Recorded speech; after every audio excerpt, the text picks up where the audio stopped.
Hello everyone, मेरी YouTube channel learn with Rajouri sir में आप सभी का स्वागत है। आज मैं आपके लिए एक्टिव पैसिव पार्ट 2 लेके आया हूँ। पार्ट 1 में मैंने समझाया था ये साधारण टेंस वाले एक्टिव पैसिव। अब इसमें हम जो लेट से शुरू होते हैं, मॉडल्स वाले, टू इन्फिनेटिव वाले, हु से शुरू होने वाले, देयर से शुरू होने वाले, प्लीज और काइंडली से शुरू होने वाले, ये सारे अपन मतलब ओवरऑल सारे इस वीडियो में अपन कवर कर लेंगे। सबसे पहले तो मुझे ये बताओ कि मेरे वीडियो से आपको कुछ हेल्प मिलती है या नहीं, ये आप मुझे कमेंट करके नहीं बताते हो। दूसरी बात, मेरे वीडियोज आपको समझ में आते हैं या नहीं, ये भी आप नहीं बताते। आपको अगर नहीं समझ में आ रहा हो, मैं और बेहतर तरीके से आपको समझा सकता हूँ, आप मुझे कमेंट करके तो बताओ। और अगर अच्छे लगते हैं तो वो भी कमेंट करके बताओ, मैं और बेहतर और कर सकता हूँ। एक बोर्ड ले आऊँगा, उस बोर्ड के माध्यम से वीडियो बना के अच्छे से समझा के और बेहतर कर सकता हूँ। एक्चुअली क्या है, मुझे अगर लगेगा कि मेरे वीडियोज़ की लोगों को ज़रूरत है, स्टूडेंट्स को ज़रूरत है और मेरे वीडियोज़ से काफ़ी फ़ायदा हो रहा है बच्चों को, तो फिर मैं और मेहनत करूं। अन्यथा कोई मतलब ही नहीं मेहनत करने का, अगर आप कोई रिस्पॉन्स नहीं दोगे तो चलो छोड़ो। अब अपन आगे समझते हैं, बाकी सब आपके ऊपर है। ये मॉडल्स वाले पैसिव समझते हैं। मॉडल्स क्या होते हैं ये आपको मैं बता दूं। Can, could, may, might, must, ought to, should, would, ये सब मॉडल्स होते हैं। अब जैसे सेंटेंस में हेल्पिंग वर्ब होती है ना, जैसे is, am, are, do, does, has, have, was, were, ऐसे ही ये मॉडल जो मैंने आपको बताए हैं वो हेल्पिंग वर्ब के रूप में काम करते हैं, उनको हम मॉडल वर्ब बोलते हैं। अब अगर सेंटेंस में, चलो ये सेंटेंस देखते हैं अपन। I must help the poor, इसका पैसिव कैसे बनाएंगे? देखो इसमें मस्ट क्या है, मॉडल वर्ब है। अब इसका पैसिव कैसे बनाएंगे, ये यहाँ पे मैंने फॉर्मूला लिखा हुआ है, जे एक्टिव वाला फॉर्मूला है। देखो इससे अपन मिलाते हैं। Subject, subject I, modal verb must, मुख्य क्रिया की फर्स्ट फॉर्म हेल्प, उसके बाद ऑब्जेक्ट द पुअर, ऑब्जेक्ट आ गया। अब इसके बाद अपन इसका पैसिव बनाएंगे तो ऑब्जेक्ट सब में आता है तो इसमें भी आ गया, द पुअर ऑब्जेक्ट है, उसके बाद मॉडल वर्ब मस्ट, फिर बी, जी बी, वर्ब की थर्ड फॉर्म सब में आती है, बाय सब में आता है, सब्जेक्ट सब में आता है, ऐसा ही सेम इसमें आ गया। वर्ब की थर्ड फॉर्म हेल्प्ड, बाय और सब्जेक्ट की ऑब्जेक्टिव फॉर्म आती है तो ये मी आ गया, आई का यहाँ पे मी हो गया। सिंपल। मतलब अपन को क्या समझना है इसमें, मॉडल वर्ब के बाद बी लगाते हैं बस, और बाकी सेम रहता है। इस ऐसे ही ये टू इन्फिनेटिव वाले होते हैं। टू इन्फिनेटिव का मतलब होता है कि जो इज, एम, आर, बाज, बर, हैज, हैव, हैड, इनके जस्ट बाद टू आए और फिर वर्ब की फर्स्ट फॉर्म आए, इसको हम टू इन्फिनेटिव बोलते हैं। अब ये सेंटेंस है यहाँ पे, I have to do it, I subject, is, am, are, was, were, J, has, have, इनमें से अपन अपनी आ गई ये हैव, ठीक। उसके बाद टू, उसके बाद वर्ब की फर्स्ट फॉर्म डू, उसके बाद ऑब्जेक्ट इट, हो गया। अब इसका पैसिव कैसे बनाएंगे, ऑब्जेक्ट इट, इधर इट ऑब्जेक्ट है ना जी, इट आ गया। इट के साथ क्या आएगी, हेल्पिंग वर्ब हैज, यहाँ पे आई के साथ हैव थी, इट के साथ हैज आ गई। इसके बाद टू, टू आ गया, टू के जस्ट बाद बी, इसके बाद वर्ब की third form by plus subject. यानी आपको ज़्यादा दिमाग मत लगाओ, आप तो ये समझो जैसे मॉडल वर्ब अपन ने करी है ना, ये मॉडल वर्ब के बाद बी आता है, ऐसे ही यहाँ पे टू के बाद बी आता है, बस सेम टू सेम यही है। ठीक, आप लोग क्या करना, ये मेरा वीडियो पॉज कर करके खुद के नोट्स बना लेना, जिससे कि आप आगे चल के रिवीजन कर सकते हो, और ये एक्टिव पैसिव आपके लिए लाइफ टाइम काम आने वाले हैं जब तक आपकी नौकरी नहीं लग जाती। अब इम्पेरेटिव सेंटेंस वाले देखते हैं अपन। इम्पेरेटिव सेंटेंस क्या होता है? आज्ञा सूचक वाक्य, आज्ञा सूचक, जैसे शट द डोर, दरवाज़ा बंद करो, आज्ञा दे रहा हूँ मैं, दरवाज़ा बंद करो। तो आज्ञा सूचक शब्द का हम कैसे बनाते हैं? लेट से शुरू करते हैं। सबसे पहले हम इसका फॉर्मूला समझ लेते हैं। लेट, लेट आ गया, ऑब्जेक्ट द डोर, उसके बाद बी, बी, उसके बाद वर्ब की थर्ड फॉर्म, सट की थर्ड फॉर्म सट होती है, सट, उसके बाद मैन वर्ब, और ऑब्जेक्ट इसमें है नहीं है, पर ये फॉर्मूला आप लिख लेना। अगर मैन वर्ब और ऑब्जेक्ट नहीं हो तो कोई बात नहीं, हो तो ऐसे लगा देते हैं। यानी आपको याद रखना है let plus object plus be plus V3। ठीक है, एक सेंटेंस और है, स्विच ऑन द लाइट। अब इसको भी अपन ने कर दिया, लेट, ऑब्जेक्ट क्या आ गया? द लाइट, फिर बी, फिर स्विच्ड ऑन। अब यहाँ पे ये स्विच्ड ऑन एक साथ क्यों आया है?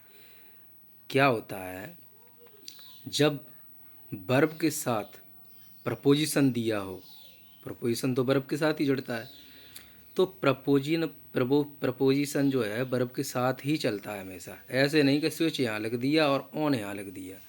प्रपोजिशन जब वर्ब के साथ है तो वर्ब के साथ ही लगेगा, चाहे इधर का उधर करो आप फिर भी।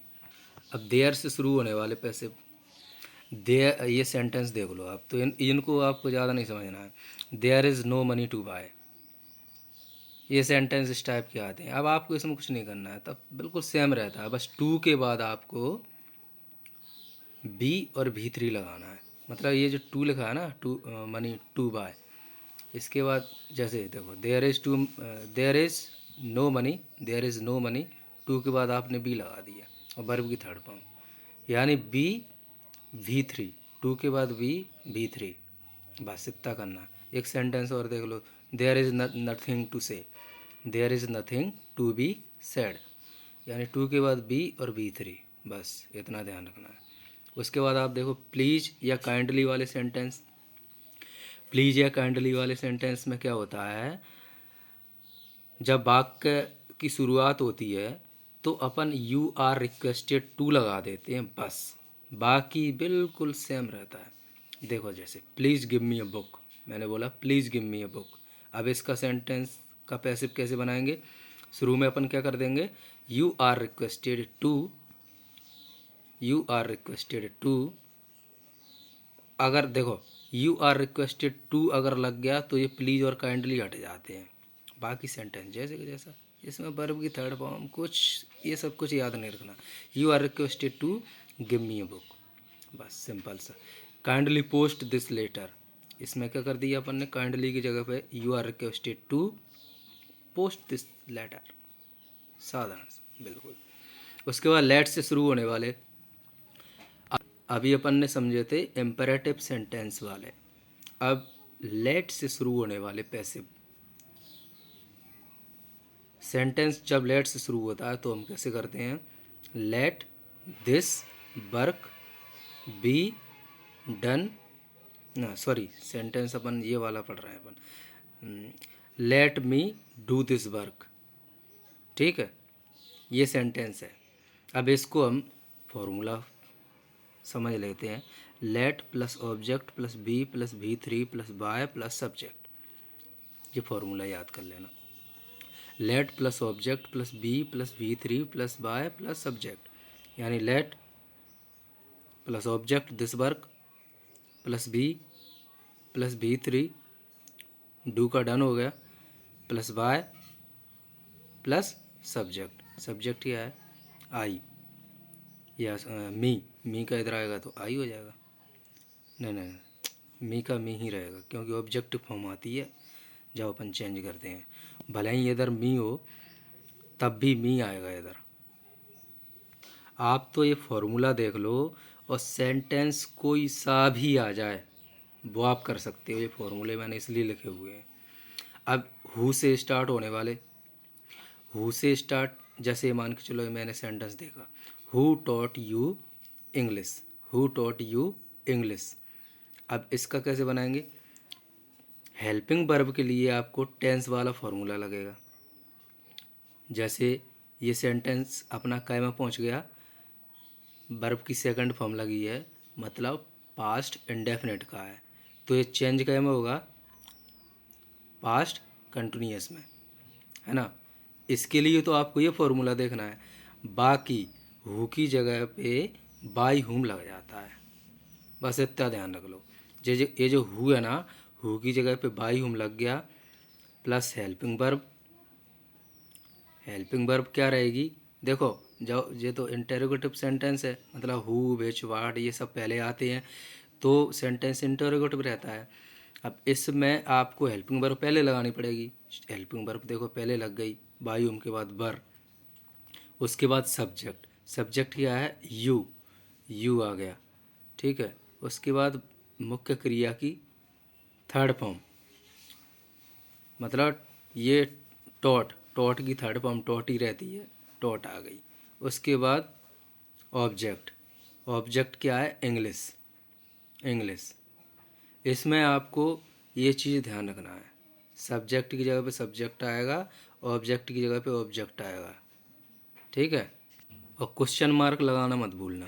क्वेश्चन मार्क नहीं लगाओगे आप तो सेंटेंस में आपको, जैसे मान के चलो 1 नंबर का है तो आधा नंबर मिलेगा आपको जे बोर्ड की परीक्षाओं के लिए।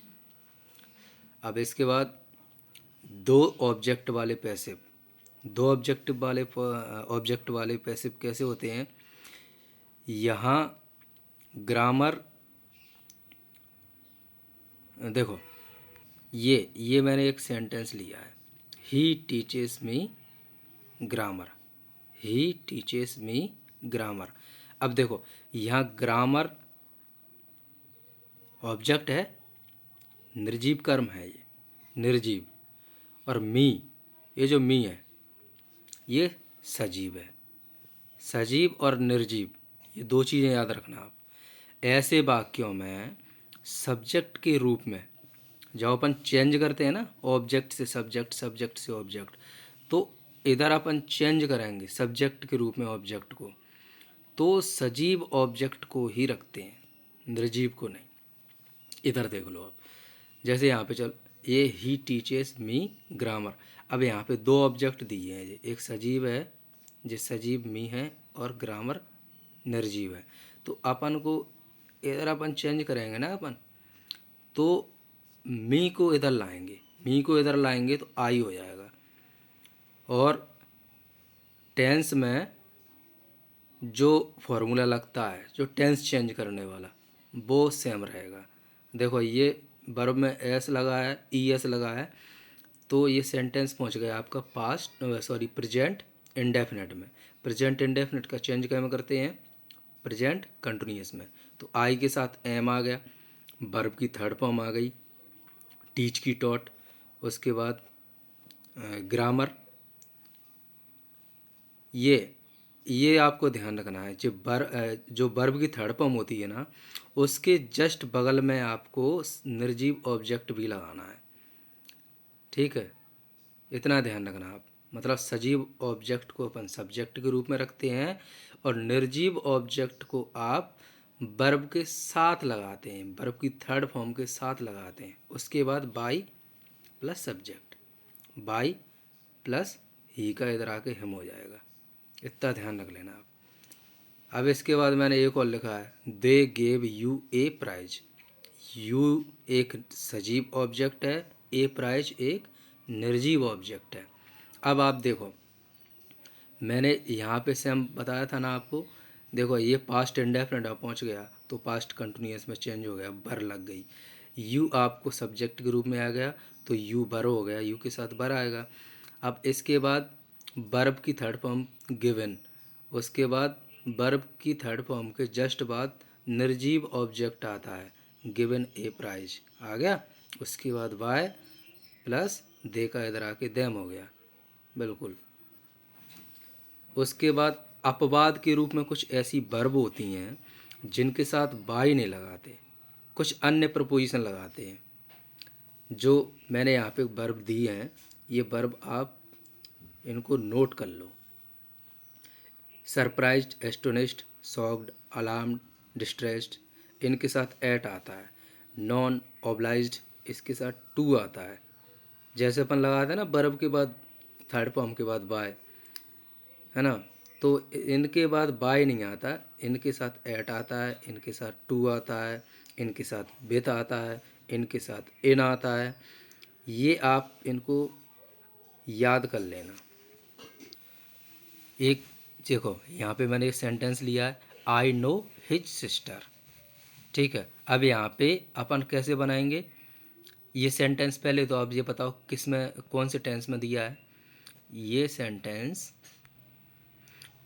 ये वर्ब की फर्स्ट फॉर्म है, सेकंड फॉर्म होती तो ये पास्ट इंडेफिनिट का होता, फर्स्ट फॉर्म है। अब फर्स्ट फॉर्म किस में आती है, देखो आई आपका प्लूरल सब्जेक्ट है, प्लूरल सब्जेक्ट के साथ वर्ब की फर्स्ट फॉर्म आती है किसमें, प्रेजेंट इंडेफिनिट में।